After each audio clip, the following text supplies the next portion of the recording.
Hello, everyone. My name is Julianne Meyer, and I am the host of Own Your Wellness. I'm excited to be here today. I'm so excited. I'm wearing disco ball makeup, and part of that is because if you live in Southern California, you understand how hard it is to find a home in this climate. And I finally found one. Finally, it only took me like a month and a half. So I'm excited. I'm not going to be homeless at the end of the month. Yay! Anyway, I have an amazing guest scheduled for today, and if you are looking for a solution that's non-surgical and will help relieve your pain for good, instantly, awesomely, you're watching the right show. And I'm just going to bring him on. Dr. Mitchell Yas, welcome to the show.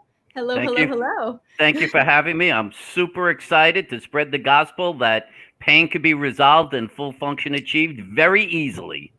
Yeah. And, it sounds like it can't be. So I'm, and that's what we're told and we're taught. So I am beyond excited to finally have you on the show because I know that you can help people. And that's what the show's about. So I would love for you to tell the audience a bit about yourself and your wellness journey.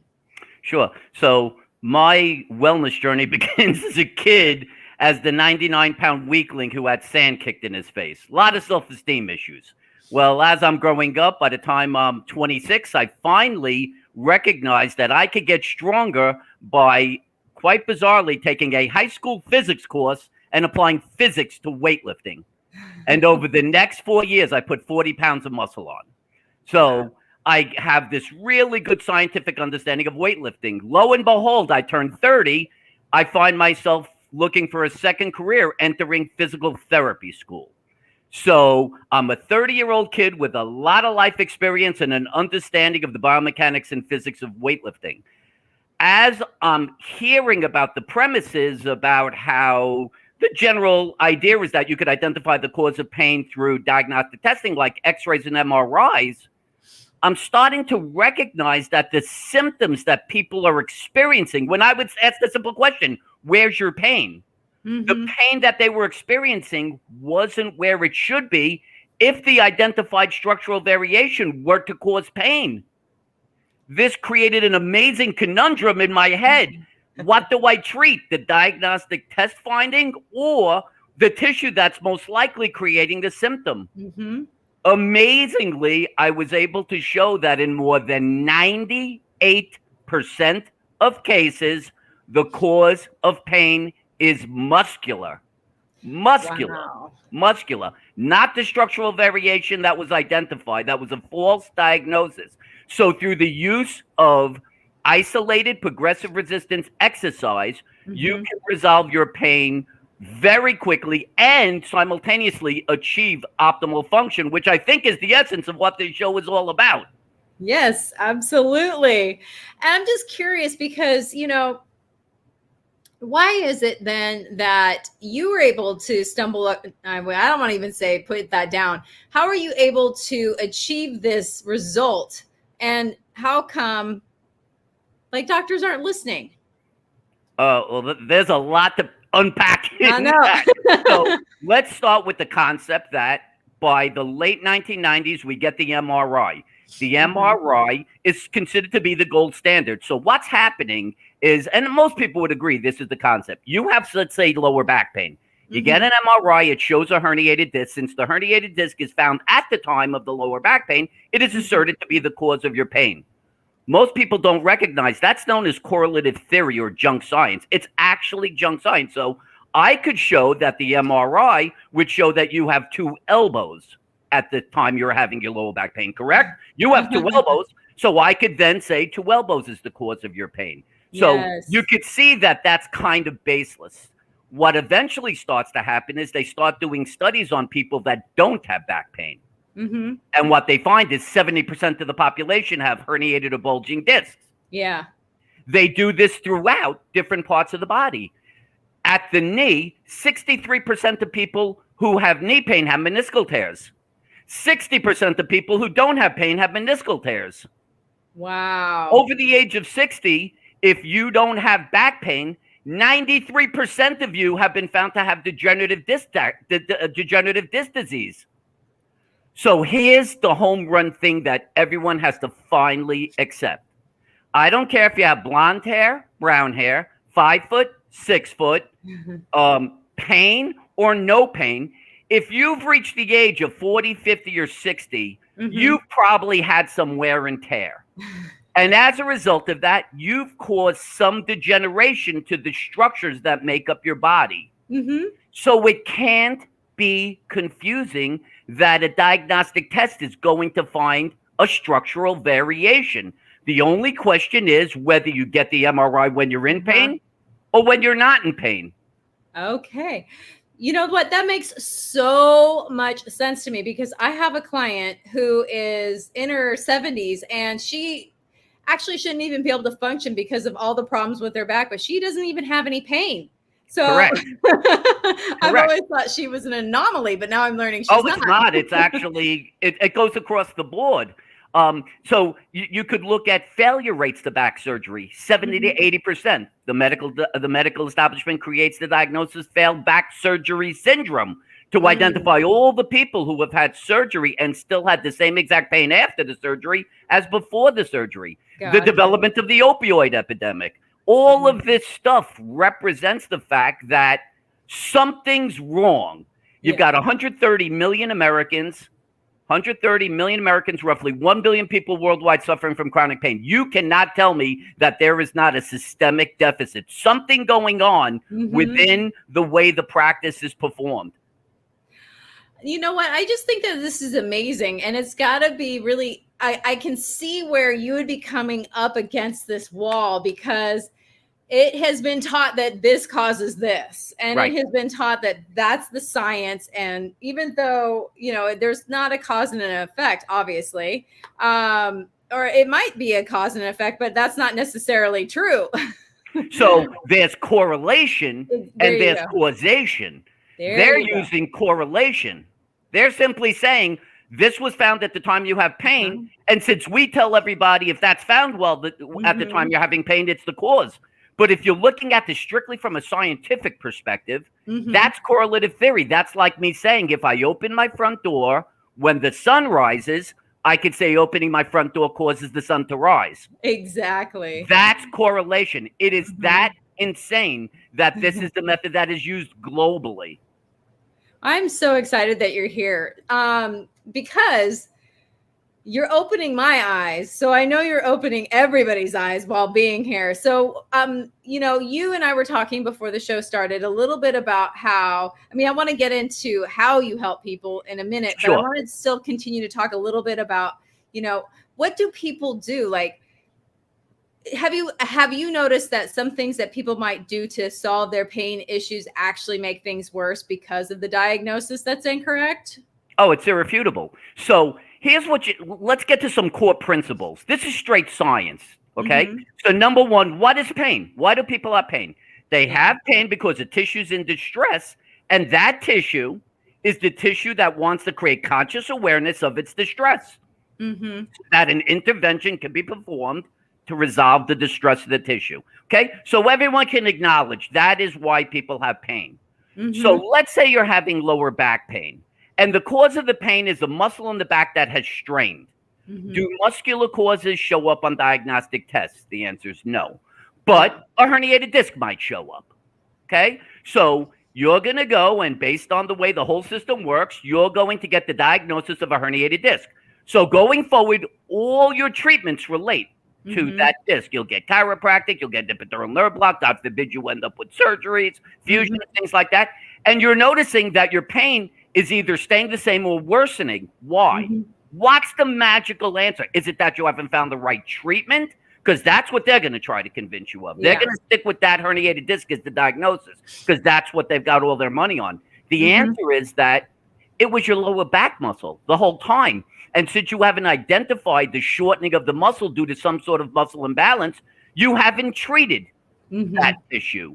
Therefore, the tissue in distress remains in distress. And therefore the pain. Correct. Chronic pain is an oxymoron. It literally isn't. Those two words should never go together, because pain begins at the inception of distress of the tissue, right? The tissue goes bad, a kidney stone, cirrhosis, it doesn't matter. But a tissue goes bad and ignites pain to create conscious awareness. When? At the inception of distress. So if you went to the right diagnostician, identified the right tissue at the inception and resolved the distress of that tissue, the pain would end. When? In its acute phase. Yeah. Therefore, it says chronic pain should never exist, period. I love how passionate you are too. This is making this so much more fun. Who knew talking about pain would be fun?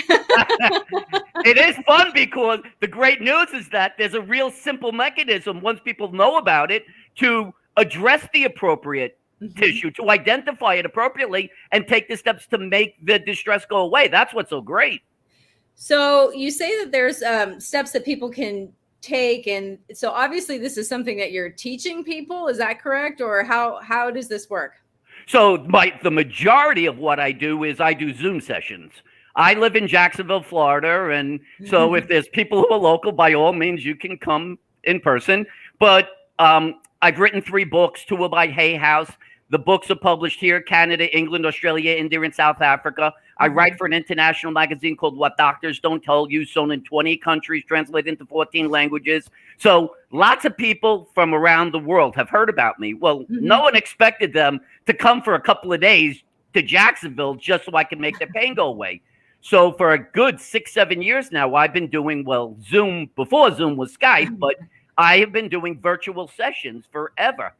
The beauty of the session is that every one of these sessions is videotaped. Oh, nice. So you get the understanding of what's happening in it. I then send you the video.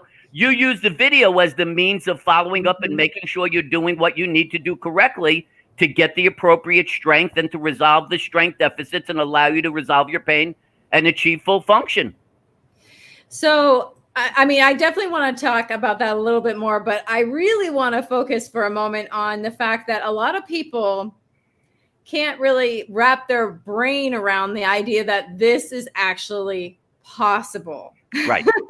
Right. So how do you, and I don't want to use the word convince because how do you, do you tend to ask people to work in conjunction with their doctors as they're doing this, or just so that people will actually give it a chance? So with all due respect to the medical system, they're in it. They've put lock, stock, and barrel their whole concept in the idea of the diagnostic test. By the way, it's also a fee-for-service basis, right? So if you go to a mechanic, he doesn't fix your car, he doesn't get paid. You go to the restaurant and they burnt your steak, they don't get paid. You get a $350,000 4-level fusion in your back, and you're in more pain, if not as you were prior, that person gets paid. Right? So I don't know where they stand in terms of the level of desire to resolve your pain, say like me, who has a personally built-in 28-year life period that has been dedicated to making sure that I could do this for anyone who is seeking the care. So the general premise here is that, and you're hitting on a key point here, the person must be willing to say, and this is how I would phrase it. You've been getting treated for several months, maybe several years. Is it possible for you to say to yourself that it might be possible that the person that you're treating, that's treating you, may not know what they don't know? Is that a possibility? Is it possible they're treating you based on the best intentions, with the education and training they've been given, but just maybe it's not the right type of training, it's not enough training? If you're willing to believe that, and the evidence should tell you, right, it's been months and years and you've given them plenty of time, then you might be the type of person who says, okay, I'm ready to look at something else, and prove it to me. And just prove to me that what you're saying is true, and I can prove that. Well, and I'm assuming that it doesn't hurt, so why not give it a whirl? Correct. And here's a really great part of this. So failed back surgery syndrome failed back surgery is so bad they created a diagnosis, failed back surgery syndrome. The number of hip replacements and knee replacements are being now outrun by the number of revisions that are being done. Wow. Yeah, it's crazy. It's crazy, right? And then you'll be told, oh, the prosthetic doesn't fit, the cement gave way, the prosthetic broke. There's always an answer. right? So a lot of this stuff is going on, and so again, the idea has to be to the person, I'm giving you the benefit of the doubt. I want to get better, and I'll do what I Yeah. want, whatever it takes. But when you're not getting better, is it worth it for you to say, at least be willing to say, maybe there is something. Now, what I'm going to explain to you is how I do my diagnosis. And eventually, with that understanding, that should be the thing that people really help to get them to want to at least give this a try. And like you said, that my point was that with all those failed surgeries, even if you've had failed surgery, I can still fix your problem if it was a muscle, which it is in more than 98% of cases. The failed surgery does not stop you from having your pain resolved. Oh, that's amazing. And talk about like a life-saving answer, because, if you don't feel well, your quality of life obviously instantly just goes down. So I love that you have discovered this and have been able to help so many people. Now, you mentioned to me a huge age difference. So I would love for you to expand upon that for the audience, because I was absolutely floored by what you told me. So I have treated people from 5 years old to 102. And So very insane. briefly, the 5-year-old had hurt her right ankle, right knee, and left knee, and was told that she had juvenile rheumatoid arthritis, which is a made-up diagnosis. It's not rheumatoid arthritis, which is indicated by a marker. Juvenile rheumatoid arthritis is given to a kid when they have pain in their joints, and kids aren't supposed to have pain in their joints. Exactly. So she was told she needed cortisone shots. I happened to be treating her grandfather at the time, and the story was quite simple. She couldn't even walk up a flight of stairs. She had to be carried up a flight of stairs. Oh. Well, over several months of doing strengthening, and I did it appropriately based on her age, we got her pain-free. She ended up staying for several years doing personal training, and she did incredibly well. The 102-year-old lady, this is an interesting one, got pneumonia. And so what happened was she was bedridden for 6-8 weeks. During that period of time, what's going to happen to your muscles? They're going to weaken. Yeah. Well, people have to understand that fluid that ends up in your leg ends up because gravity is pushing the fluid down, and the thing that makes it go out is contractile force of muscles. She lost that because she had been bedridden. So I spent several weeks with her strengthening her legs, and we literally pulled all the fluid out of her legs. At the time, she felt like she was a prisoner in her house. She could not leave her house. By the time we finished, she was able to walk several hundred feet. She lived on a canal, and she loved sitting at the edge of the canal and watching the boats go by, and we were able to do that. Oh, that's amazing. I just loved hearing that, because, most people give up, or they just don't even have any idea. So, we are going to go to commercial fairly soon, so I don't want to get into too much about, like how you help yet. I would prefer to save that because I don't want to stop right in the middle. Sure. But, something that I was thinking about too was that, what you're saying is that this is something that you don't have to go and be there with you. So is this something also that like they need to buy your book to understand, or is it just like a Zoom thing as well? I mean, what's the difference? And can you explain for the audience, please? So the books are designed to give you the ability to assist in the diagnosis aspect of it. So I'm going to kind of give you the types of tests that I would do.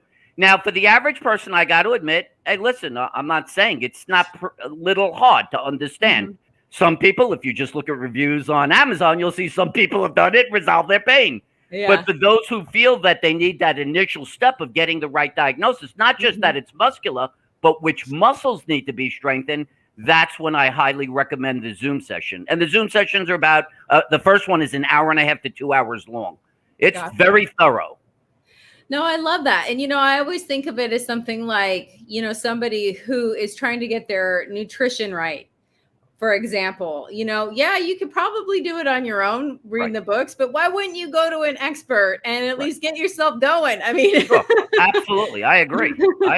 No question. Especially if you've been in pain for that long, wouldn't you want to just start getting that? Get it right the first time. Start at square one properly and move forward. That's what I'm trying to get for people. So my question then is, since obviously you can't just reverse it, in one like Zoom session, is there like a typical amount of time for people to start seeing a result, or does it sort of depend on the muscle and how, I don't know, bad it is, I guess? Sure. So this is kind of feeds into one of the worst aspects about this situation. People can feel better the very first session. So I'm going to say that, and everyone's going to say, "Oh, that's too good to be true." And because culturally we have been told something that sounds too good to be true is clearly not true. Yeah. I hate to say it, but it is true, and I could get into a bit of a theoretical explanation why. But basically, your muscles aren't strong enough to perform your activity. Once I start activating them by doing resistance exercise, there's a sensor in the muscle that recognizes this new increased force output and allows you in the short term to be able to do the exercise or do the activity under that force level. So you've, in a sense, gotten stronger simply because you've made your muscle aware that it can be that strong. That's why the person feels better that time. Now it's going to take a couple of days. We're going to have to do it again. And as we continue the process, now you're actually going to cause muscles to break down, do an inflammatory response, and grow more muscle mass. That's where the long-term 2 to 3 month total a length of time is necessary to become fully pain-free and fully functional. So I guess my next question would be, well, actually I have 2 questions, but the first one would be, because people start feeling better after like the first session, do they tend to stop? Correct. Because they're like, "Oh, I'm fine." It's kind of like antibiotics. You're supposed to take them till you're done, whether or not you feel good. Correct. That is a danger in this. That is a big danger in this. So the person feels amazing. So let's just be very, very clear why most people have pain. You live in a gravitational environment. Gravity's pushing down on you. There is a force requirement for you to push up to do any activity. Everyone must acknowledge that. There are certain muscles required to do each of these activities. Those muscles must have a certain force output equal to the force requirement. If the force output of any of the muscles trying to do an activity is less than the force requirement of the activity, you will strain and elicit pain. I love that. Yeah. That's it. That is the essence of life. 2 forces. Force requirement of activity, force output of muscles. Force requirement to activity greater than force output of muscle, pain. Force output of muscle greater than force requirement of activity, no pain. Boom, done, end of story. So then I guess my next question is, what's the difference between what you do and physical therapy? Great question. And by the way, I have a doctorate in physical therapy, so it's not like I don't know what physical therapy is. Exactly. So, here we go. So physical therapy is part of the medical system. In the vast majority of time, people are going to go to physical therapy by requiring a referral from a doctor, typically an orthopedist, neurologist, rheumatologist, something of that nature. The diagnosis given for physical therapy is typically based on a diagnostic test, a herniated disc, stenosis, arthritis, meniscal tear, right? That's how it's always done. And then you're referred. So you go to physical therapy and you're told your back pain is from stenosis, a narrowing between the vertebrae. And the physical therapist is to do what to make the narrowing get better?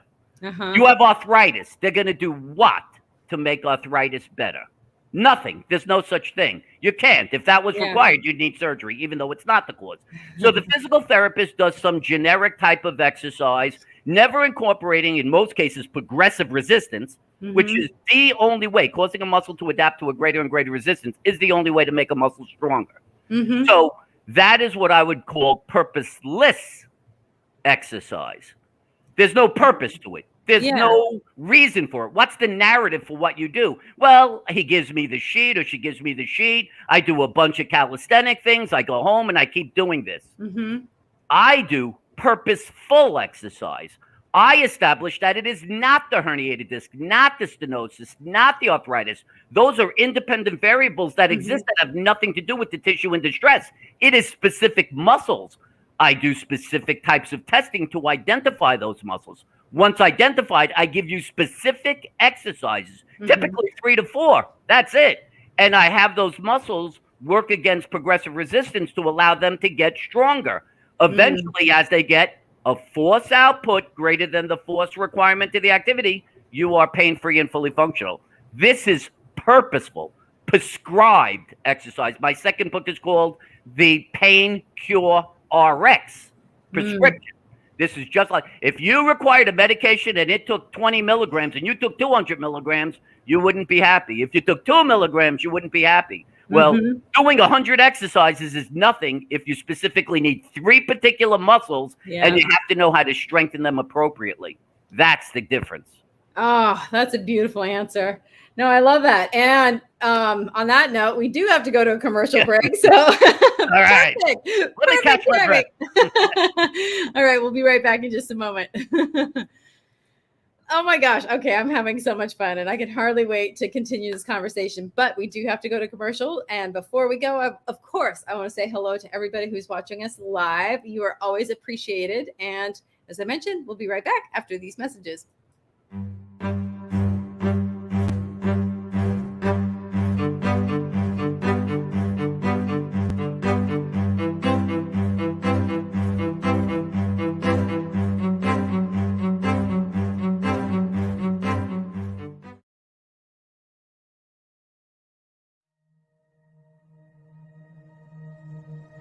Now, you can vibrationally align your aura. You can gain a larger and spiritual perspective on life, relationships, God, people, wellness, and money.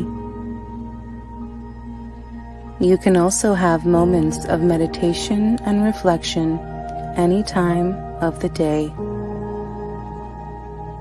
And reading the thrilling, adventurous, and mystical story of Shiga will just add more faith to your daily experience of the mystery of the universe.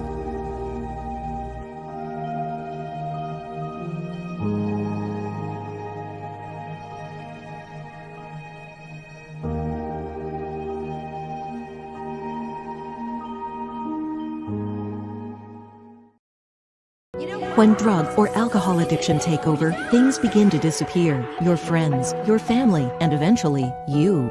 Recommended by Dr. Phil, New Method Wellness can help get your life back with individualized treatment plans for dual diagnosis clients. New Method Wellness provides the most highly credentialed treatment in a safe and welcome environment.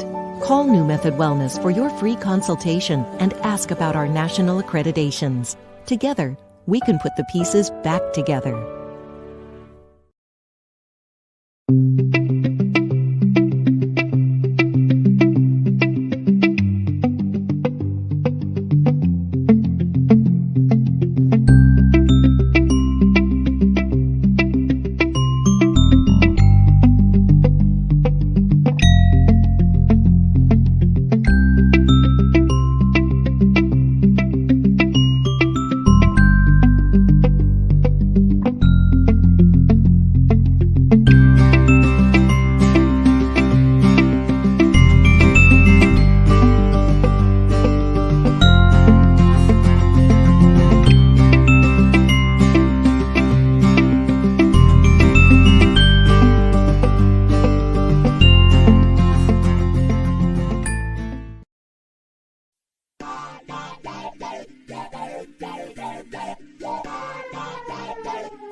Welcome back, everyone. If you're just joining us now, my name is Julianne Meyer, and I am the host of Own Your Wellness. And we have a pain. Let's get rid of pain expert, Dr. Mitchell Yas. Welcome back. Happy to be here. Loving it. So I had so many questions running through my mind as the commercial was going through. But first of all, before we do that, I want to make sure that people have the opportunity to reach out to you. And so email, that's the best way. All Absolutely. Right. Dr. Mitch at mitchellyas.com. If this is starting to ring true and you're saying to yourself, maybe this is the path, by all means, contact me by email and let's discuss the situation. I am an open book. This isn't a sales tactic. I understand something that for whatever the reason, nobody else does. And I've been doing it for 28 years. And my opinion is everyone has the right to be pain-free and fully functional. I want to give them that opportunity. No, I love that so much because, you know, I know too, just watching and hearing the news and just so many things, like the surgery seems to be the first thing that people go to and it doesn't really work. So I love that this is, an opportunity for people to heal without being so invasive. And I mean, talk about trying to heal from that. So Absolutely. I'm curious, how often does it happen? Very often that you aren't, physically able to help somebody. And what I mean is they have the willingness, they're going to do the work. Is there any time like maybe their issue isn't muscular? Is that the only reason why it wouldn't work? Right. So I'm going to give you a classic example. This is by far, forget back surgery now, hip and knee replacement, number one by far. All right. Here's the way the concept works. Person has pain in their groin area. They get an x-ray and they're told they're bone on bone and they need a hip replacement. Okay. Anyone who's had pain in the groin has gone through this process. You get the x-ray. It says they show you this x-ray or MRI and you have this decreased joint space. You're told they're bone on bone. Let's dissect this and you're going to see why in only 2 times in the 15,000 people I've treated, I actually referred the person for a hip replacement. Oh, wow. Only twice, right. So they say you're bone on bone. What that represents is the fact that every joint is comprised of 2 bones that approximate one another, and there's a space that's between them. It's called the joint space. And the space is maintained by a meniscus, either a labrum or a meniscus, a piece of cartilage to hold it. The reason for the space is because when you move your joint, the joint surfaces actually move on one another. It's called gliding. So you need joint space to glide to create range of motion. So this individual looks at an x-ray, which is an image, and interprets the image and says that you're bone on bone. So my question to you first would be, if I showed that gentleman 2 x-rays, one, it was actually 100% bone on bone, and another where there's a 32nd of an inch of joint space, which is all you would need for normal function, could the human eye see it? The answer is not even close. Therefore, the use of an x-ray interpreted by the eye is impossible to tell whether you're bone on bone. It's just a fact. So, is there a physical presentation? Remember, always remember, if there's something going on to the body, it will tell you. It has to tell you, or else you don't know how to fix it. The answer is there's a major loss of range of motion. Remember, if you're bone on bone, you have no glide. If there's no glide, your bones can't move. So in 2 circumstances out of thousands I've treated where the person was diagnosed as being bone on bone and scheduled for surgery, in 2 places, I found that there was a major loss of range of motion. And at the end of that position, I tried to push farther and it felt like a bone was hitting another bone. So a physical presentation is how you tell whether you're a bone on bone. An x-ray or MRI is impossible.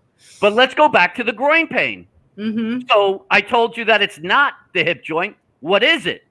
Well, what if I was to then press in your groin and you said, oh, God, yeah, that hurts. Well, guess what? There's a muscle in the groin called the sartorius muscle. Most likely you strained the sartorius muscle because another muscle that sits on the side of your hip called the gluteus medius strained first, and it caused that to shorten and strain. So with the appropriate strengthening, you resolve the muscular cause of groin pain. That's how you fix it. Thousands of cases I've treated where they were told it was bone on bone and it was just a strained sartorius. Do you know what would have happened to all of those people if they got joint replacements? They would be most likely using walkers or wheelchairs. Yes. Oh, that's disturbing. It's scary. Really, this is a scary time to be in pain. I can tell you right now, no doubt about it.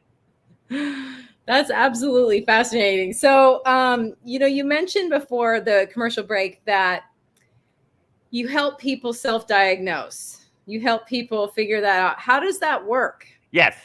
So let's go through a couple of places. I'm going to explain what you would find on the MRI and then what your body is actually telling you. So you have pain right here. And it's common, right? People have pain in the upper trap region, right? Yeah. Go to the doctor, go to the medical system. They're going to find a herniated disc. They're going to say, since the herniated disc in the cervical spine was found at the time of the pain, it must be the cause of the pain. And now they want to treat you for the spine. Okay. Logic. If in fact a herniated disc was to cause the pain, where would you have to press to incite the pain? On the herniated disc, right? Exactly. So I'd have to press on my spine. Mm-hmm. Well, you can press on my spine for here to eternity, and it's never going to create the pain. Yeah. Well, what if I press right here and you get the pain? Well, I'm 3 to 4 inches off your spine. Mm-hmm. They're trying to convey to you that it's a referred symptom from a disc at the spine. Mm-hmm. But it's not referred because I pressed on the spine and you couldn't get the symptom to come on. I'm pressing on the point where your pain is. That's called point tender pain. That means the tissue I'm pressing on is the tissue eliciting the pain. What is that? That's the levator scapula. It's a muscle. Yeah. Now, what also might I see? Well, if that's strained, other muscles in the shoulder girdle may have strained, one being the lower trapezius, and I might find that when I check you out, your shoulder is higher on that side. Mm-hmm. So isn't that a symptom? Is pain the only symptom, or are there other corroborating symptoms? Well, altered posture is a corroborating symptom of a muscular cause. Yes. Right? So it's these type of things that I use. That's what the body is presenting. Classic lower back pain, centralized lower back pain, herniated disc found, that's the cause. But you come to me and I check out your posture and I find you have an excessive arching in your lower back. Excessive, not a mild lordosis, but an excessive arching. Well, what could cause that? Well, there's a muscle that attaches to all 5 lumbar spine. Literally your entire lower back, called the psoas muscle. Yep. If it were to shorten, it can cause excessive arching. It could also elicit pain at its attachment to the lumbar spine. So right now you're presenting not just with pain at the spine, you're presenting with a second corroborating symptom, arching of the back. How about this? You're sitting for a while, you go to stand up and you can't quite stand up. You kind of have to push up on your thighs. And eventually you stand up and eventually the pain goes away. Well, what is that an indication of? That psoas muscle shortened. You just asked it to fully lengthen. It's not capable of it. So you have difficulty standing. Eventually, over time, it has the chance to achieve its normal length, and then the pain goes away. A third corroborating indicator that it is the psoas muscle that is shortened and strained, not a herniated disc. I could press on your psoas muscle, and I guarantee you, I could make you go through the roof. A fourth corroborating symptom that tells you it's the psoas muscle, not the herniated disc. You see how magical the body is?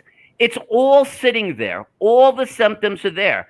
You just have, I'm kind of the symptom whisperer, right? I mean, generally, that's what I do. Yeah. I listen, I feel, I experience the body. The body, you just always remember, that tissue wants you to identify it. It wants to get an intervention. If it's muscle, it's going to present with not just pain, but altered posture, altered movement patterns, flexibility deficit, strength. It's all sitting right there. So you could have certain things like altered posture or, flexibility issues and not actually have pain, but there's still an issue that should be resolved. Good point. Good point. So really what's my dream for people is to recognize that you live in this gravitational environment. Oh, by the way, why does chronic pain only exist now? How long has chronic pain existed for? Since the late 1980s, early 1990s. Has chronic pain existed at any time in the history of mankind? The answer is no. What was the population typically that dealt with pain? It was the older population, retired population. What would they say? I have rheumatism, right? That was the big line they used. I have rheumatism, right? So why is it now that 20-year-olds, 30-year-olds, 40-year-olds, and 50-year-olds are experiencing pain? The answer is technology, automation, innovation. Everybody is simply doing less manually. It's just the nature of the way things worked out. So your muscles are now weakening. And as a result of that, when you go to do something, you're more apt to strain. And that's what leads to your pain. That's why chronic pain exists now and why it's gone from simply an older person's type of issue to all the way down to teenagers. Yeah, that's actually pretty. I never even thought about the fact that chronic pain didn't exist. It really didn't. That was not something If we you heard. really want to take this to a historical perspective, postmortem studies of the 1950s showed 40% of the population had herniated discs. Oh wow. 40% of the population had herniated discs. Where was the outcry of chronic pain? Yeah, None. exactly. Didn't exist. So it makes you start questioning, if herniated discs are so bad and cause so much pain, what happened to them folk in the 1950s? Yeah. It skipped a generation? No, it doesn't cause pain. So my next question then is actually, it seems as though a lot of this stuff can be prevented. Yes. Yes. So yes. So going to your point, yes, my dream of dreams is for people to recognize that why wait until you have a symptom? Yeah. If you're recognizing you're having postural deficits or movement deficits, maybe you limp, maybe you waddle, you have difficulty standing up, whatever it is, why not just address the muscular deficits and achieve the optimal level of function? When you have strength and balance, your joints are all in alignment. Your ear, your shoulder, your hip, your knee, and your ankle are all in a plumb line directly under each other, right? Your muscles are at their optimal length. So functionally, you can perform at your highest level. And as you promote here, what's the essence of life? To be able to do what you want, when you want, to the fullest. So this is the mechanism that actually allows that to occur. That's absolutely fascinating to me because, so I guess then my next question is it true that, well, I know the importance of lifting weights, or at least, having that tension, but what about stretching? How important is stretching? All right, this is going to maybe get some people mad, but stretching has nothing. Stretching has no more than a daily ability to lengthen a muscle. Okay. I'm going to explain the concept. Why do you stretch? Because your muscle's shortened, right? Why is your muscle shortened? You can't just say it's short. You got to say, why is it shortened? Well, if we're looking at the quadricep front thigh and hamstring back thigh, those both pull opposing ways. Well, if the quadricep is stronger than the hamstring, it's going to have a greater ability to create force. So at night, when you're sleeping, it's going to have a tendency to want to shorten. So you wake up and you have tight quads. So what do? You say, okay, I'm going to do what everybody says because it's culturally accepted. I'm going to stretch my quad. So maybe you get some length on it and you have an okay day. But what happens that night? You didn't fix the cause of the shortening, which is the imbalance. So guess what? Tomorrow, your quad's tight again. Your quad's tight again. And it's Groundhog Day every day until you fix the cause of flexibility deficits, which is muscle imbalance. Yep, muscle imbalance. So how does one discover about their muscle imbalances? Is that something that you teach, or is there a place that they can go? I mean, it's kind of there. It's out in the space. Basically, what is posture but the culmination of the pulls of muscles, right? So let's say somebody has that excessive arch. Well, that in itself is going to tell you your quads and hip flexors, the muscles in the front, are stronger than the muscles in the back, the glute max and the hamstring. Let's say that you have forward head and shoulder posture. That's going to tell you that your chest, your bicep, and your anterior delt is stronger than the muscles between the shoulder blades, the post delt, and the triceps. So posture tells the tale. Posture is the culmination of the pulls of muscles. Improper posture equals some sort of weakness or imbalance. Oh, that's so fascinating. So when you're like helping people over the Zoom and things like that, what kind of testing do you do? Do you just ask questions and then you're able to figure out and walk through what the process will be for them? How does it work? So first I'll get a history, because you have to try to understand the types of things that may bring it on, what bring it on. By the way, as soon as somebody says, if I stand for too long, my pain gets worse. If I sit too long, my pain gets worse. If I bend, if I twist, if I reach, you just identified your cause is muscular because you're associating with activity. Does your kidney lead to activity? Your liver? No, it's muscle. So it doesn't matter what the diagnostic test shows. You just identified it. And by the way, if you tell me that massage makes it better or taking a hot shower makes it better, don't tell me that heat on arthritis is arthritis or unherniates a herniation, right? It's clearly muscular. right? Yes. So we want to understand that concept. Then I do things like I say, stand for me. Let me see you from the side. Let me see. And depending on where the pain is, I'm looking for variations in posture. I might say, let me see you walk.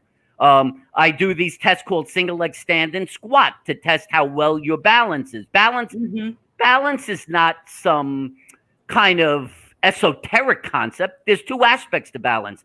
There's the awareness of where you are in space, which comes from the semicircular canals in your ears and your cerebellum. And basically, if you could sit up in your chair without any kind of support, trust me, the neurological aspect is fine, right? But if you can't single leg stand, that's not balance, that's weakness. The neuro aspects of balance are telling you you're falling to the side. You better contract to support us. But if you're weak, you can't. So you lose your balance. I hate to tell you how many older people are told that they have balance issues and they start down the cycle of cane to walk in a wheelchair.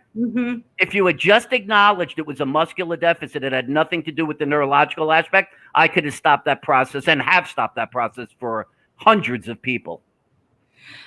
You know, I know that you're right because I've seen that myself. I've had older clients and they don't have problems with that my 30, 40-year-olds have had with balance, you know, because they work on their muscles and they work on, you know, being strong and active and making sure that everything's in balance and eating well. So does eating well have something to do with this as well? Or is it like, because I mean, you're feeding your body. So does that have an effect?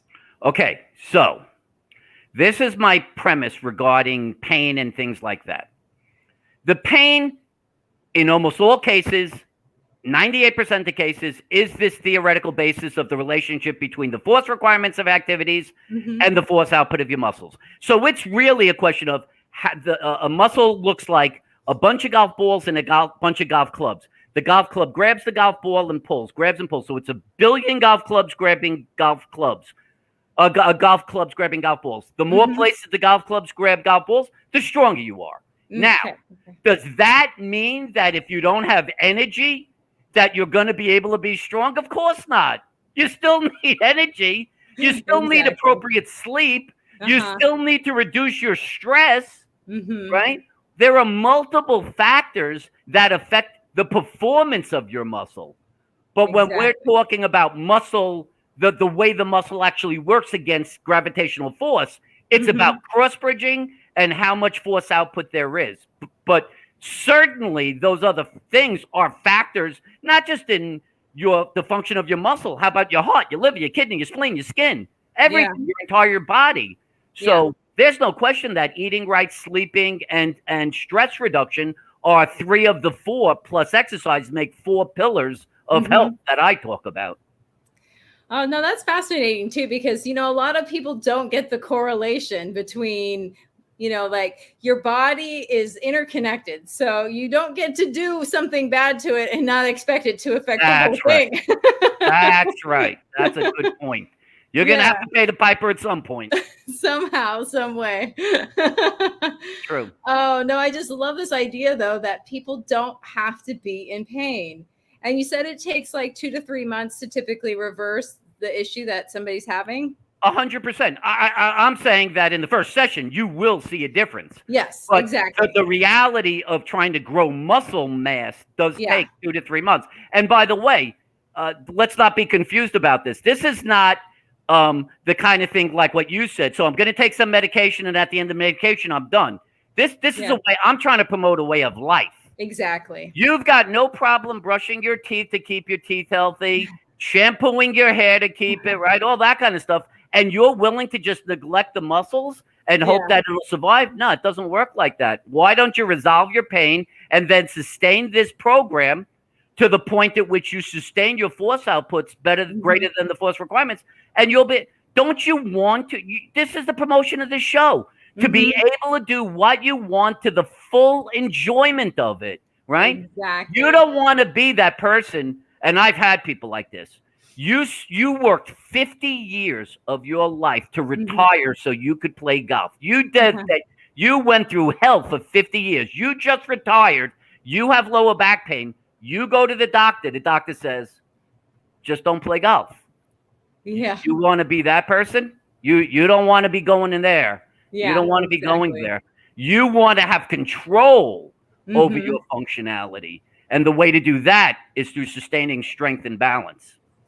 So my question then is, once somebody has worked through and built up those muscles so that they're no longer in pain, is there a typical all over sort of program that, okay. Yes, exactly. So if you're symptomatic, by definition, it implies there's a tissue in distress. In this case, a particular group of muscles. Once we resolve the symptoms, and let's say it's on one side, we assume that you've developed enough strength that your sides are equal. That's why you no longer have symptoms on either side. Then we go on to a general conditioning program where we start to strengthen all your muscles. Absolutely. Oh, that's fascinating to me, because I don't know about you, but if I'm going to start doing this and getting better, I want to keep going. Well, if you're asking me personally, I've been lifting weights for 35 years. I put over 60 pounds of muscle on. That's pretty impressive. Yeah. I'm 60. I'm 60. I squat 425, straight leg deadlift 405. I mean, I lift heavy. And people often say to me, because they know I'm crazy about it and I love it, they say, where do you think you're going to be at 80 or 90? I think lifting heavier, I hope. Why I don't not? plan on stopping. But why not? I mean, just because we're told that we are supposed to live our life and end up a certain way doesn't mean that that has to be our reality. And that's all you have to do is look at Jack LaLanne. Look what Jack at 95. Look what that guy looked like. Exactly. I literally used him as an example today in a conversation. He's a great role model. He is. Yeah. He's wonderful. No, I adore that man. He was pretty, and the machines that he came up with, that I still use. Yes. He created some of the very original lat pull down, leg press. He created those machines. Exactly. Absolutely. Yeah, it's amazing. Exactly. So we have about 3 minutes left. I want to make sure that people are able to reach out to you. Is there any last thoughts that you'd like to share with the audience, or, tips or anything like that? Yeah. The thrust of what I'm trying to get across to you is that typically you're going to be told to get an MRI to identify the cause of your pain. What you must understand is that muscular deficits will never show up. Right. So if it is a cause, if it is in fact your cause, you have to recognize you're never going to be diagnosed, which kind of sounds like what happens with most people and why chronic pain is 1 billion people strong worldwide. So be willing to go to somebody that has a method that could identify all potential causes, bone, muscle, and nerve. That's the YATS method. That's the diagnostic model I use. It's very easy to use. It's very easy to get. Zoom sessions. Right? And don't accept the idea that the structure is the cause. And if you strengthen your muscles, you stabilize that. You've got to get through your head. It's not structure. So if you're willing to go this path and it makes sense to you, the easiest way to get a session, just go to the website, www. It's easy to remember. Live Without Pains. There it is. LiveWithoutPains.com. It's plural. LiveWithoutPains.com. You'll see videos, testimonials, and there's a schedule on there, and you can schedule a session. Please. I say this from the bottom of my heart. I implore you, think about it. If it makes sense even slightly, please take the opportunity to use it. You will see the results. And what you're saying is absolutely logical. So why not? Why not do that? Well, we probably don't have time, but I do want to make this comment, is that usually these surgeries, you don't have to do them the second it's suggested to you. Correct. Correct. You have time to explore. And if the person is actually starting to use a way of trying to incite you to get it through fear or intimidation, probably not a good surgery. Exactly. No, think about that's a very good point. Well, I just wanted to say thank you so much for being on the show today. It has been enlightening, and I feel like our audience has been, blessed by the information that you've served them with. I just want to say thank you. I appreciate it. And I happen to think that I was blessed to be given this information, and I believe it's my duty to reach as many people as possible so that they could be pain-free. I think everyone has that right. So thank you. for giving me that chance. Absolutely. It has been an absolute pleasure having you on the show. And I'm definitely going to want to have you back. So I hope you're open for that. Always. I'll come back every day if you want. I'm happy. Can you tell I like talking about this? I love it. Well, thank you so much. I appreciate you being here today. Oh, thank you. And that is all the time that we have, unfortunately. So until, what day is it? Thursday, isn't it? Oh my goodness. Okay. So we'll see you next week, everyone. Have a great weekend.